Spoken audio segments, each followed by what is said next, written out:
terms of perimeter security, for instance, at a school, and looking at Newtown, after that tragedy, a lot of school systems went to intercom systems. So you buzz at the front door and there's an intercom system to let somebody in. But a lot of folks think that is not only a waste of money, but a false sense of security is achieved. Is that the case? And if so, why? Because it seems like that would be a good idea.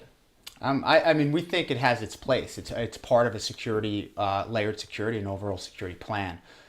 It shouldn't be the only thing you put in. All it does is really notify the person at the desk or the person who's going to buzz this person in or bring this person to the school of who's there. At that point, and this is where the training comes in, that person needs to verify who that person is. Often there's cameras associated with that intercom system, and really make sure they identify who's there and they're comfortable with letting that person in, meaning that they see their whole body, and they're, again, you might be familiar with that person. It's a part of that plan. That won't prevent everything. It could have it's definitely a part of it, and can slow down a person from getting into school, but it's not the end all be all. Often when we do our training, we'll identify that person in the room, and we call them the buzzer. We'll say, who's the buzzer here?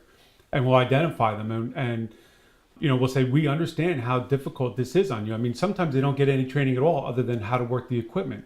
And in some cases, we've had that person actually stand up and say, it really annoys me when someone comes over and just pushes the button because they hear the doorbell ring. They want to get out. They don't understand how much pressure that is on them, because if they allow the wrong person in, it's going to come back on them. So, a lot of our training is geared towards that one person. Little things. What are you looking for? What questions can you ask that person in a very short period of time to assess what their intent is? And ultimately, we always tell them, you don't have to let them in. Parents don't want to hear this, and vendors don't want to hear this, but you have no right to go into that school at any time. You're being allowed in to do certain things. So we always tell that buzzer, if it doesn't feel right, if you're not comfortable, you don't have to let them in. Leave the package at the door. We'll come out and get it. But having that kind of pressure on them, they want to let the other educators, the other people working in the building know that's difficult for them on a daily basis.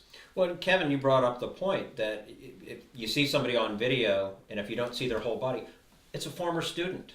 Right. The former student, and you allow that former student in. You don't necessarily know that former student's motive at that time, though. One of the things that we train people also is it's called baseline training, and what's out of the norm? Is there something a little bit different? Is something not quite right?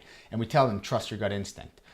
So if you tell somebody, for instance, when they're buzzing, could you please step back so I can see your whole body, if there's a camera associated with that intercom, and they don't do that, that could be a flag. Maybe at that point you don't just automatically let the person in, as Brian said. So that's where training really plays a key role, especially when it comes to intercom system. Again, it's a part of a security plan, but without the training, it's not quite as efficient. And even with the training, it's just a small portion of that plan. So it's vital to really put everything together. But it's really extremely vital that person who's allowing either people in and out is trained very well. Mm-hmm.